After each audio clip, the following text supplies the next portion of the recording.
দর কষাকষিতে জমজমাট দেশের কোরবানির পশুর হাট। সাধ্যের মধ্যে পছন্দের পশু কিনছেন ক্রেতারা, তবে দাম নিয়ে ক্রেতা বিক্রেতাদের মধ্যে রয়েছে মিশ্র প্রতিক্রিয়া। হাটে নিরাপত্তার সব ধরনের প্রস্তুতি নেওয়া হয়েছে। এছাড়া অসুস্থ গবাদি পশুর চিকিৎসায় হাটে রয়েছে মেডিকেল টিম।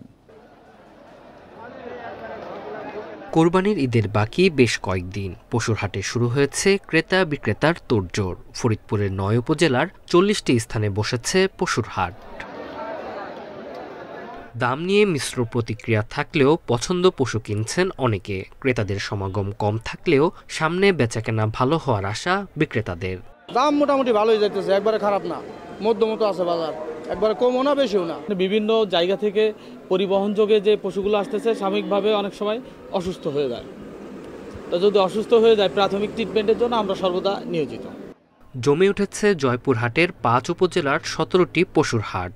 গতবারের চেয়ে গরু প্রতি ৫ থেকে ১০,০০০ টাকা কম বলছেন বিক্রেতারা। আজকে জয়পুরহাট আইছি ১৮ পিস গরু কিনছি। কাহারোল থেকে গরু প্রতি ৫-৭,০০০ ১০,০০০ কম আছে এখন। তাহলে এখন তো দাম যে কম করছে তাতে আমার ২ গরু ২ লক্ষ টাকা খরচই নাই। একই চিত্র রংপুরের পশুর হাটে। অনেক খামারি নিজেদের গবাদি পশু বিক্রির জন্য বাজারে তোলা শুরু করেছেন। আর সীমান্ত দিয়ে গরু চোরাচালান রোধে ব্যবস্থা নেয়ার আশ্বাস প্রাণী সম্পদ কর্মকর্তার। প্রতিটা হাটেই আমাদের ভেটেরিনারি মেডিকেল টিম ডাক্তার সহ থাকবেন। তারা ক্রেতা এবং বিক্রেতার অনুরোধে গবাদি পশুর স্বাস্থ্য পরীক্ষার থেকে অন্যান্য সেবাগুলো তারা নিশ্চিত করবে। আর এবছর সীমান্ত দিয়ে কোনো গরু আসবে না, এটা একেবারে নিশ্চিত। আমাদের আন্তঃমন্ত্রণালয় বৈঠকে এটা সিদ্ধান্ত হয়েছে। নোয়াখালীর হাতিয়ার হরণী বাজারে সপ্তাহের শনি ও মঙ্গলবার বসে গরু ছাগলের হাট। প্রতি হাটে বিক্রি হয় ২০ কোটি টাকার পশু। ২২টা গরু আনছি, বিক্রি হওয়ার জন্য ৪টা বেচছি আলহামদুলিল্লাহ।